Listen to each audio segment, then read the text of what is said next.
CM योगी ने प्रयागराज में बाघंबरी गद्दी जाकर दिवंगत महंत नरेंद्र गिरी को दी श्रद्धांजलि, की अंतिम दर्शन। सीएम योगी ने संतों से घटनाक्रम के लिए विस्तृत जानकारी, देर तक किया संवाद। सीएम योगी ने महंत नरेंद्र गिरी के निधन को आध्यात्मिक समाज की अपूरणीय क्षति बताया, कहा अपने संत समाज और सरकारी की ओर से श्रद्धांजलि व्यक्त करने में स्वयं आया हूं। सीएम योगी ने कहा नरेंद्र गिरी की मौत से जुड़ी एक एक घटना का होगा पर्दाफाश, दोषी को कानून देगा कड़ी सजा। एक एक घटना का पर्दाफाश होगा और दोषी अवश्य सजा पाएगा। सीएम योगी ने बताया महंत नरेंद्र गिरी मौत से जुड़े केस में बहुत साक्ष्य कलेक्ट किए गए हैं, 4 बड़े अफसरों को सौंपा जांच का जिम्मा। सीएम योगी ने की अपील, जांच पूरी होने तक बयानबाजी से बचे लोग, केस को न करें प्रभावित। सीएम योगी ने दी जानकारी, कल 5 सदस्यीय एक टीम नरेंद्र गिरी के पार्थिव शरीर का करेगी पोस्टमार्टम। बाघंबरी गद्दी मठ में श्रद्धालुओं के दर्शन के लिए रखा गया महंत नरेंद्र गिरी का पार्थिव शरीर, कल होगा अंतिम संस्कार। प्रयागराज में बाघंबरी गद्दी परिसर में ही कल महंत नरेंद्र गिरी को दी जाएगी भू समाधि। बड़ी तादाद में बाघंबरी गद्दी परिसर पहुंच रहे नरेंद्र गिरी के अनुयायी, गाड़ियों की लगी लंबी कतार। प्रयागराज के जॉर्ज टाउन थाने में आनंद गिरी के खिलाफ एफआईआर दर्ज, धारा 306 यानी आत्महत्या के लिए उकसाने का मामला।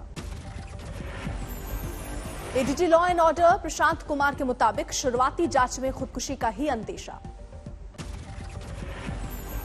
मां और जो प्रथम सूचना जब आई थी तो उसके हिसाब से ये आत्महत्या का किया जाना ही बताया गया है। जिस कमरे में नरेंद्र गिरी का पार्थिव शरीर लटका मिला था उससे ठीक सामने लगा है सीसीटीवी, पुलिस खंगालेगी फुटेज। यूपी सूत्रों के मुताबिक पुलिस को नरेंद्र गिरी और आनंद गिरी के कॉल रिकॉर्ड से मिला बड़ा सुराग, ब्लैकमेलिंग का हुआ खुलासा। 26 मई को नरेंद्र गिरी और आनंद गिरी के बीच हुए समझौते से जुड़े तार। सूत्रों के मुताबिक समाजवादी पार्टी के नेता और पूर्व दर्जा प्राप्त पूर्व मंत्री इंदु प्रकाश मिश्रा और बीजेपी के सुशील मिश्रा और मुरादाबाद के एसीपी ओपी पांडे समझौते में थे मौजूद। सूत्रों के मुताबिक दर्जा प्राप्त पूर्व मंत्री इंदु प्रकाश से आनंद गिरी के पहले से थे संबंध, पुलिस समझौते में मौजूद रहे तीनों लोगों से पूछताछ करेगी। नरेंद्र गिरी का शव फंदे से उतारने वाले उनके शिष्य सर्वेश ने बताया, जिस कमरे में लटका था शव वो भीतर से था बंद। ये दरवाजा जैसे है हमारे पीछे, ऐसे दरवाजा था। इसी दरवाजे को आगे से खींच करके जाली जब खींचा गया तो कुंडी निकल गई। अब तेज से धक्का दिया गया तो ऊपर की कुंडी उनकी टूट गई। आज तक पर नरेंद्र गिरी के एक और शिष्य निर्भय द्विवेदी का बड़ा खुलासा। नरेंद्र गिरी ने सुसाइड नोट लिखने के साथ साथ बनाया था मोबाइल वीडियो। निर्भय द्विवेदी के मुताबिक लिखने में सक्षम थे नरेंद्र गिरी, वो बड़े बड़े अक्षरों में लिखते थे। हिरासत से पहले आरोपी आनंद गिरी ने खुद को बताया निर्दोष, कहा मठ की संपत्ति के विवाद में हुई गुरु नरेंद्र गिरी की हत्या। बहुत बड़ा षड्यंत्र है, हम गुरु शिष्य के बीच में कभी कोई विवाद नहीं रहा। ये उन लोगों की साजिश है जो सीधे सीधे मठ और मंदिर का पैसा। आरोपी आनंद गिरी ने पुलिस के एक बड़े अफसर और पूर्व विधायक पर भी लगाए गंभीर आरोप। अखिल भारतीय अखाड़ा परिषद के अध्यक्ष नरेंद्र गिरी की मौत के मामले में शिष्य आनंद गिरी पुलिस ने हरिद्वार से हिरासत में लिया।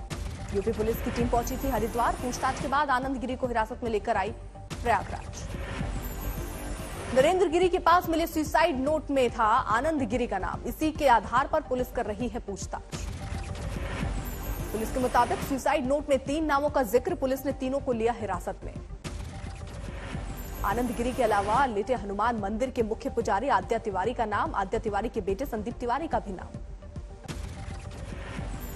डिप्टी सीएम केशव प्रसाद मौर्य ने कहा, जरूरत पड़ी तो नरेंद्र गिरी की मौत के केस की होगी सीबीआई जांच, आत्महत्या पर नहीं हो रहा विश्वास। लेकिन मुझे तो विश्वास नहीं हो रहा कि महाराज जी आत्महत्या कर सकते हैं, लेकिन अगर आत्महत्या की है, किसी ने ऐसी परिस्थिति की है, पैदा की है, तो उसको भी बख्शा नहीं जाएगा। अखिलेश यादव भी महंत नरेंद्र गिरी का अंतिम दर्शन करने जाएंगे प्रयागराज। पूर्व सांसद और संत रामविलास वेदांती भी नरेंद्र गिरी आत्महत्या पर उन्होंने जताई आशंका, कहा उन्हें करीब से जानने वाले कतई नहीं मानेंगे कि वो आत्महत्या कर सकते हैं। प्रयागराज में संगम तट पर लेटे हनुमान जी का दर्शन करने पहुंचे भक्त आज हुए निराश, मंदिर दिखा बंद। प्रयागराज के आईजी केपी सिंह ने मठ का दरवाजा बंद होने और सुसाइड नोट मिलने का दिया हवाला। सुसाइड नोट में एक शिष्य पर मानसिक तौर पर परेशान करने का आरोप। महंत नरेंद्र गिरी के सुसाइड नोट में लिखा, मैं सम्मान से जिया, अपमान से नहीं जी पाऊंगा, इसलिए आत्महत्या कर रहा हूं। महंत नरेंद्र गिरी का सुसाइड नोट 6 से 7 पन्नों का है। सुसाइड नोट में कई लोगों के नाम। महंत नरेंद्र गिरी की मौत केस में आरोपी शिष्य आनंद गिरी ने कहा, जांच में पुलिस का करूंगा पूरा सहयोग। संत समाज ने नरेंद्र गिरी की मौत पर जताया शोक, सरकार से की जांच की मांग। यह अपेक्षा करता हूं सरकार की से कि इस पूरी घटना की निष्पक्ष जांच और पूरे तथ्य और सत्य समाज के सामने आने चाहिए। मथुरा के साधु संतों में दौड़ी शोक की लहर। देवकीनंदन ठाकुर जी ने कहा, दोषियों को पकड़ा जाना चाहिए। वाराणसी में अखिल भारतीय संत समिति के राष्ट्रीय महामंत्री स्वामी जितेंद्रानंद सरस्वती ने गंभीर सवाल उठाए। कहा, वो हस्ताक्षर ठीक से नहीं कर पाते थे, इतना लंबा सुसाइड नोट कैसे लिख सकते हैं? नरेंद्र गिरी जी हस्ताक्षर कर लें, यही बहुत बड़ी बात थी।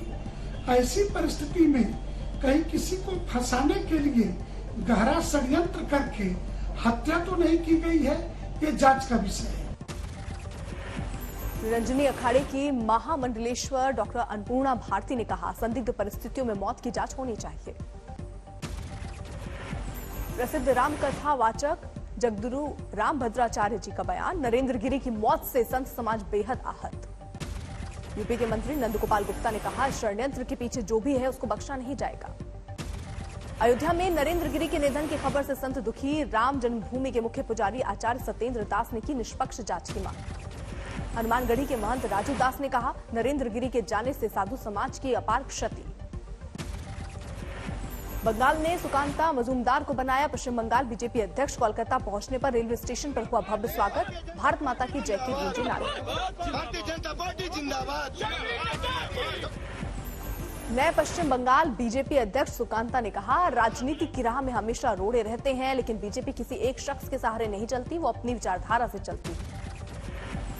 किसी एक से नहीं चलता। हमारे पार्टी स्पेशली बीजेपी जो हमारे जो आइडियोलॉजी है उसके ऊपर चलता है। सुकांता मजूमदार ने पदभार संभालते ही सीएम ममता पर किया वार। बोले, चुनाव के बाद हिंसा पश्चिम बंगाल की बन रही है संस्कृति, बीजेपी से खत्म करेगी। बीजेपी ने पूर्व पश्चिम बंगाल अध्यक्ष दिलीप घोष को सौंपी नई जिम्मेदारी, बनाया राष्ट्रीय उपाध्यक्ष। बीजेपी नेता बेबी रानी मौर्य भी राष्ट्रीय उपाध्यक्ष बनी। शिमला के दौरे पर है गांधी परिवार। सोनिया गांधी और प्रियंका गांधी के साथ राहुल गांधी भी मौजूद। अगले 2 दिन तक पूरा गांधी परिवार शिमला में ही रहेगा। प्रियंका गांधी के पति और बच्चे भी साथ। पश्चिमी उत्तर प्रदेश से प्रियंका गांधी फूकेंगी चुनावी बिगुल। मेरठ में होगी 29 सितंबर को बड़ी जनसभा। कांग्रेस भी अयोध्या से करेगी चुनावी अभियान की शुरुआत। 7 अक्टूबर को निकालेगी प्रतिज्ञा यात्रा। चरणजीत सिंह ने पहले दिन बुलाई कैबिनेट की बैठक। सरकारी कर्मचारियों के वेतन में 15% बढ़ोतरी का फैसला। गरीबों और किसानों के बिजली बिल माफ। टिकट के लिए 5 करोड़ लेने के सवाल पर तेजस्वी यादव ने कहा, होनी चाहिए निष्पक्ष जांच।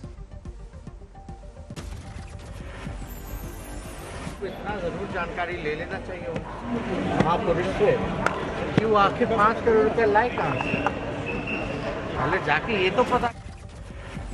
रायबरेली के ऊंचाहार में फूलन देवी की मूर्ति को लेकर सियासत तेज। राज्यपाल कश्यप ने स्मारक बनाने का किया ऐलान। यूपी के डिप्टी सीएम दिनेश शर्मा ने कहा, भारत माता की जय बोलते समय खुला पंजा नहीं, बजरंगबली का घूसा दिखाना चाहिए। ये भारत माता के साथ में अब हाथ का पंजा नहीं, अब ये बजरंगबली का घूसा बनाकर बोलो मेरे साथ 3 बार, बोलो भारत माता की। एलजेपी नेता विनोद सिंह ने ली जेडीयू की सदस्यता। राष्ट्रीय अध्यक्ष ललन सिंह ने किया स्वागत। उमा भारती के शराबबंदी वाले अल्टीमेटम पर कैलाश विजयवर्गीय का बयान, जहां शराबबंदी वहां अवैध शराब के मामले बढ़े।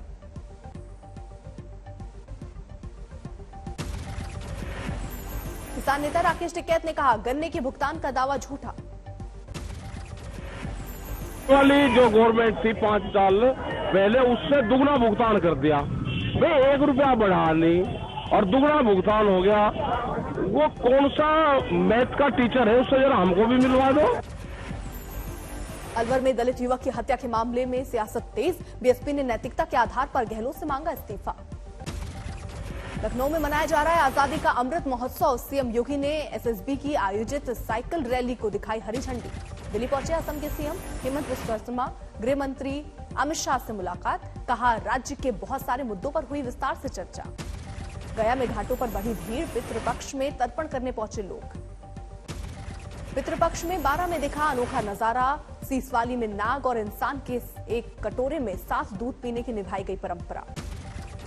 बेंगलुरु में रेलवे क्रॉसिंग पर हुआ हादसा। ट्रेन से टकराई कार। गनीमत रही कोई गंभीर रूप से घायल नहीं। मध्य प्रदेश के आगर मालवा में उफनती पुलिया पार करते समय बाइक सवार बहा। लोगों ने बचाई जान। रायसेन में दामोह डैम में आई दरार। मरम्मत के लिए 6 गेट खोले गए। गेट खोलने की वजह से हजारों गैलन पानी फैला। रिसाव पर काबू पाने में लगे 8 घंटे। इटावा में मालगाड़ी के 44 डिब्बे पलटे। 1 की मौत, 3 घायल।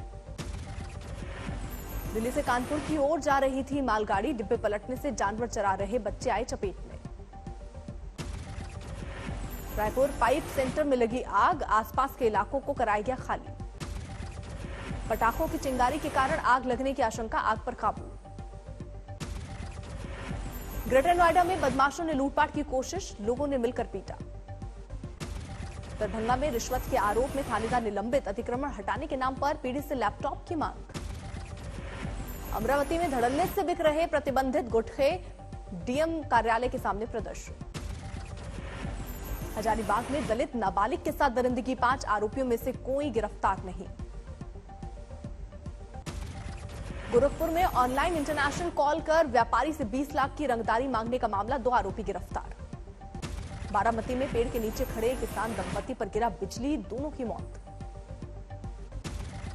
आजमगढ़ के अस्पताल में हंगामा। इलाज में लापरवाही से महिला की मौत का आरोप।